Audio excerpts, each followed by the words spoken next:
Hi, we are going to do our June TBR. I'm feeling very safari, unintentional. We are going to do our June TBR. Now, if you can hear some weird noises in the background, that is probably the air conditioner. It's going to be very, very warm where I live this weekend. So I did set up the air conditioner and it is going, and I'm not sorry. I'm just going to dive straight into June's TBR. June's TBR is very light because I find that I've been doing a lot of mood reading recently, and I just want to give myself a month of that. I teach until the middle of June, but June definitely feels like summer vacation to me. And so I'm going to start summer vacation in June by giving myself a super light TBR and letting myself do a lot of mood reading. That doesn't mean I don't have any books on my TBR. This is me we're talking about. So I do have some books. I'm going to start by sharing my Read Harder challenge books. So this month, in a fun interpretation of the prompt for cookbook, I'm going to be reading Lunch in Paris, a love story with recipes by Elizabeth Bard. This says, in Paris for a weekend visit, Elizabeth Bard sat down to lunch with a handsome Frenchman and never went home again. So this is her memoir. It says more than that, but I'm not going to read it. This is her memoir. It includes recipes. I believe it is as much a food memoir as it is the memoir of her love story, falling in love with the man, with France, with the food, all of it. And if you've been around for a while, you know that in the summer, I love to read retellings of things. I love to read memoir, and I love to read travel. So this fits the bill for two of those favorite genres? I don't know if they're genres, but favorite things to read in the summer. So I'm looking forward to that one, and it fulfills one of the prompts for the Read Harder Challenge. My second Read Harder book for the month is Walking in the Sacred Manor. I should show you. Is Walking in the Sacred Manor by Mark St. Pierre and Tilda Long Soldier. It says healers, dreamers, and pipe carriers, medicine women of the Plains Indians. So this is to fulfill the prompt for, I have my computer with all of my info on it here in front of me. For BIPOC history. So this is my BIPOC history pick, and it says that it's about the spiritual power and legacy of American Plains Indian women. Walking in the Sacred Manor is an exploration of the myths and culture of the Plains Indians, for whom the everyday and the spiritual are intertwined, and women play a strong and important role in the spiritual and religious life of the community.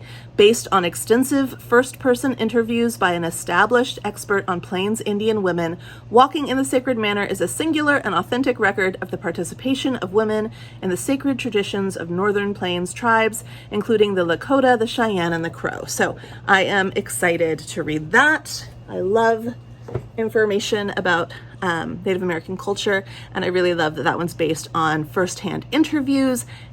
Then for the 12 books in 12 months recommended by Friends Challenge for Facebook, The Disappearing Spoon. And this was recommended to me by a friend from college because she recommended it to me, I think, in like 2016 or something. And I actually downloaded it on my Kindle. I own it, and I've never read it. So this says, why did Gandhi hate iodine? How did radium nearly ruin Marie Curie's reputation? And why is gallium the go-to element for laboratory pranksters?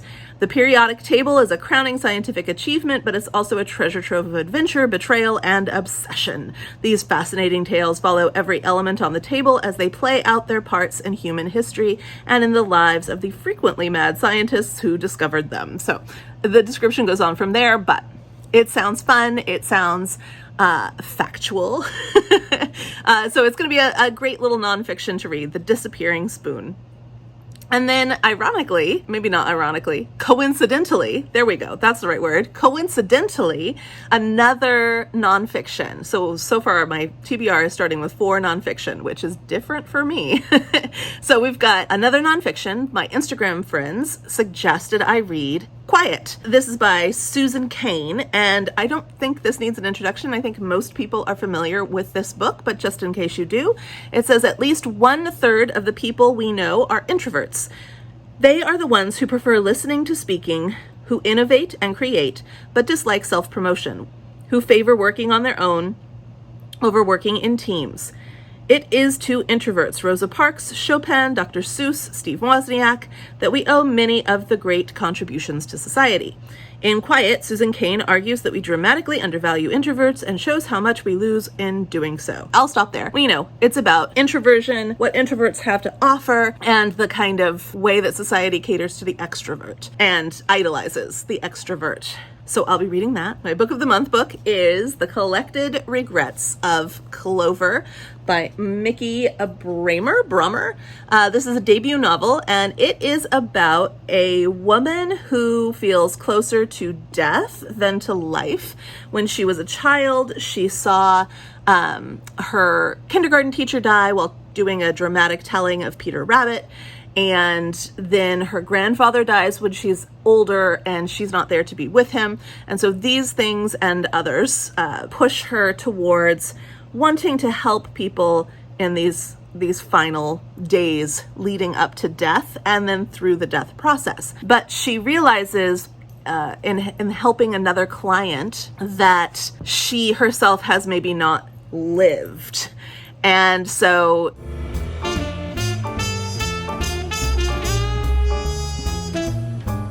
what you doing, Lolo? She's ignoring me is what she's doing. She has some kind of master plan. She is Pinky and the brain. Okay, so she, Clover, not Lola, realizes that maybe she hasn't been living life. And I think that this client somehow sends her on a quest, I guess. It's probably a hero's journey kind of story. I'm looking forward to reading it. I think it's going to be great. I have really enjoyed every book of the month book that I've gotten. I will just say that I kind of thought I would hate book of the month because I don't want anybody telling me what to read. But I love it. I love it. I'm always super excited to start my book of the month book because a lot of times they're books that I definitely would not have picked for myself. So I'm excited about this one. And I think the cover is really pretty. I like it. Shakespeare for the month is King Lear. The play tells the story about families struggling between greed and cruelty on the one hand and support and consolation on the other. Emotions are extreme, magnified to gigantic proportion. We also see old age portrayed in all its vulnerability, pride, and perhaps wisdom.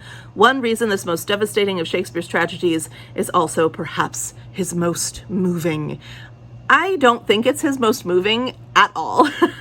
I think King Lear is peopled with terrible people, and I read it and respect it because it is a fine play, but it is definitely not one of my favorites as far as Shakespeare goes. But it's the one that my group is reading next, and I always look forward to discussing these plays with my group. I am going to still pick up my, just scrolling here, hang on. I am going to still pick up my next books in series. So for those, we've gotten to the point where it will be the second book in the Austen Family series by Madeleine L'Engle, and this is called The Moon by Night, and this takes the Austens camping, and it is my favorite in the series, so I will be reading that one. And then I'm reading the next book sixth book in the Outlander series by Diana Gabaldon, and that is The Breath of Snow and Ashes. I think we're really veering away from the series, which I have been watching as I finish each of the books. But I think with this book, we drop away from the series, so I'm excited to do that. And then I will be reading the fifth book in the Arcana series by Cressley Cole. That's The Dark Calling. I'm getting closer and closer to the brand new book that I've never read. So excited about that.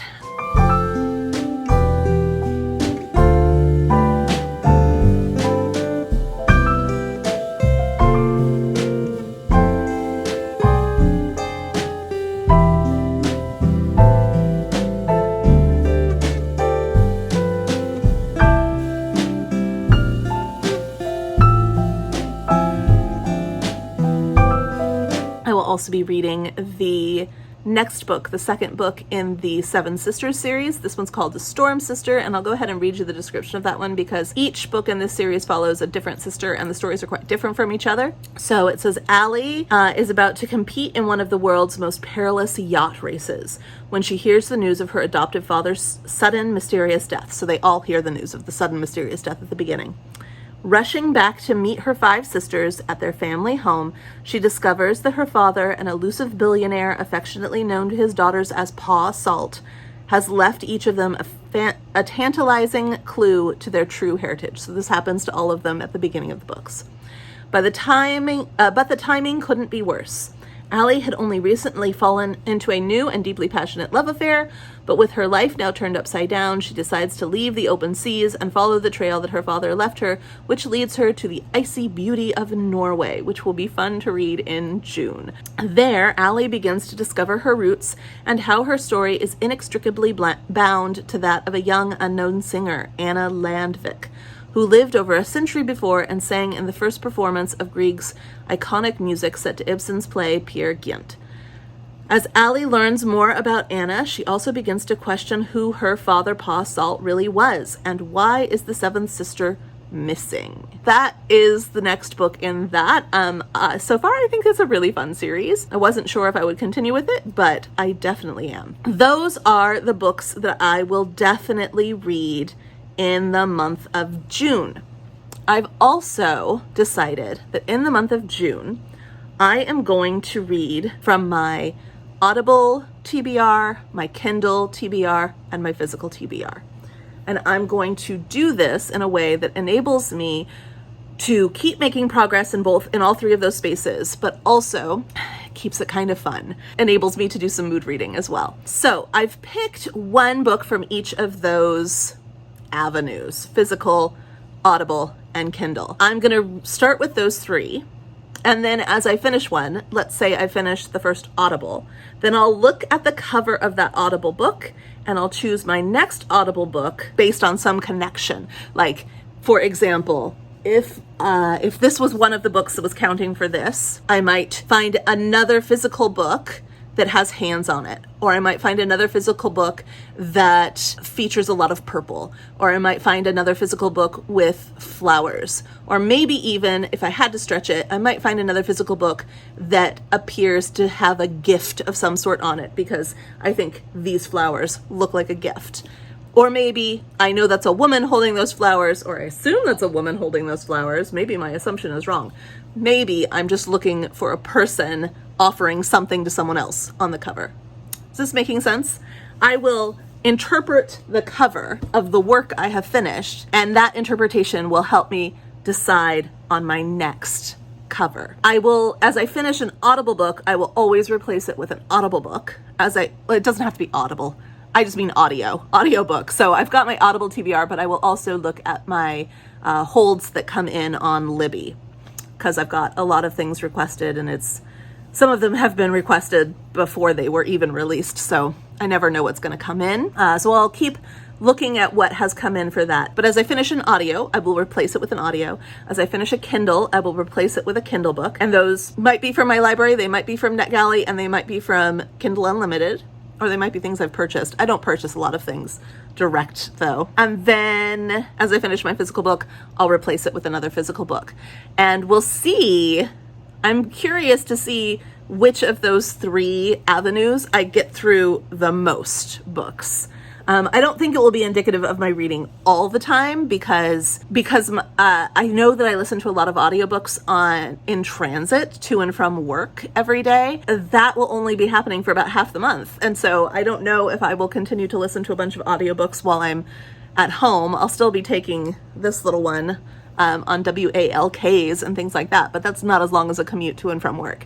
So I don't know what it's going to look like. I also at work read a lot on my Kindle because I read when my kids are reading, and I tend to use my Kindle for that. All of my habits will change halfway through the month, so it'll be interesting to see what happens. Anyway, all that blabber to say, this is kind of like a fun, gamey, mood reading sort of month that's also going to get a bunch of things off of my owned TBR or my borrowed TBR. And There's no real plan. So it's truly, truly mood reading, and I'm excited about that. The first 3 books that I have chosen. So off of my Kindle, I'm going with Becoming Duchess Goldblatt. I've had this as a Kindle Unlimited for a while, not a very long time, but for a while, and I didn't have any idea who Duchess Goldblatt was. I picked it because of the description and the cover. The cover got me to read the description. The description got me to get the book. And so it says, part memoir and part joyful romp through the fields of imagination, the story behind a beloved pseudonymous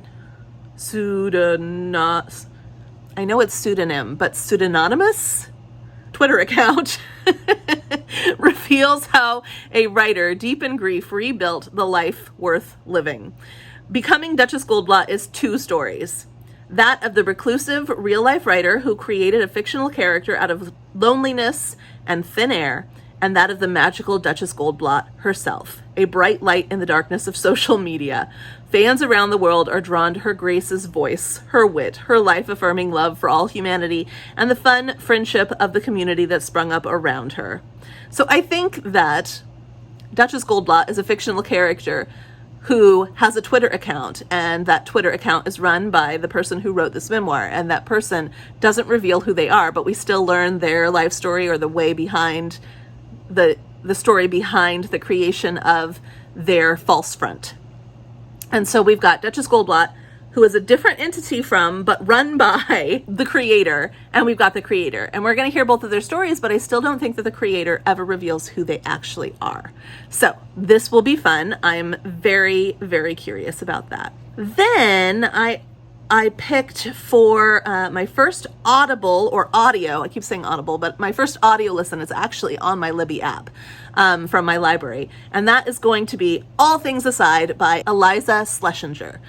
She is one of my favorite stand-up comedians. It is a little bit memoir, a little bit social commentary, and a lot of silly like stories and jokes and things. Very much like who she is, and I really enjoy her. Yeah, I think she's just got a lot of good stuff to say, and says it in a fun and approachable way. So I will be reading that. And then my first physical book is going to be Dragon Wick by Anya Seton. I've got a lot of these Anya Seton books. I've got My Theodosia, which I just got. I've got Foxfire, which I think takes place in New Mexico, and I've got Avalon. And I've only, of all of these, I've only read Avalon. I have seen the black and white movie. I think Vincent Price was in it several years ago, and I really enjoyed it, but I've never read the book. And actually watching that movie is what prompted me to get the book. I think the book will have much more depth than a 1940s Vincent Price movie, but I think I don't remember enough about it for it to even be impactful that I've seen the movie already. It says on the back, in the spring of 1844, the Wells family receives a letter from a distant relative, the wealthy landowner Nicholas Van Ryn. He invites one of their daughters for an extended visit to his Hudson Valley estate, Dragon Wick. 18-year-old Miranda, bored with the local suitors and her commonplace life on the farm, leaps at the chance for escape. She immediately falls under the spell of Nicholas and his mansion. Mesmerized by its Gothic towers, flowering gardens, and luxurious lifestyle, unaware of the dark, terrible secrets that await. Anya Seton masterfully tells the heart-stopping story of a remarkable woman, her extraordinary passions, and the mystery that resides in the magnificent hallways of Dragon Wick. It was originally published in 1944, and I really enjoy books that are old. I just really do. Like, I think this will have maybe some Daphne du Maurier vibes in it, maybe some Mary Stuart, and I'm there for both of those. I like the cover. I just really love the cover. All of my Anya Setons are published by Mariner in this series, and they just look really pretty.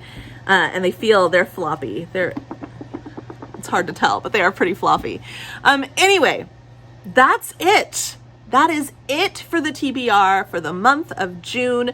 You are going to have to check in. I will do a more traditional wrap-up video in June because who knows what I'll be reading. So I'll be telling you what I read as much as reporting on how the reading went. So I'll do a more traditional just for the month of June. The game's not going anywhere. I really like the game. But just for the month of June, I'll do is sit down and show you where each of these covers leads to and how many of each of the different lanes of reading I did. So what do you predict? Let me know down in the comments if you'd like to leave a comment.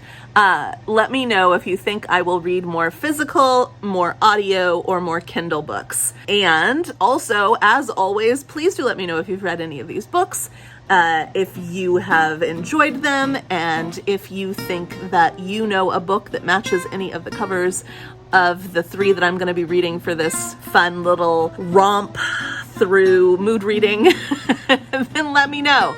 If you're like, hey, I know a really great book with flowers on the cover, let me know, because I might not know it, I might own it, and I might not know that it matches. So I'm gonna go. We're all gonna go. Let's go read.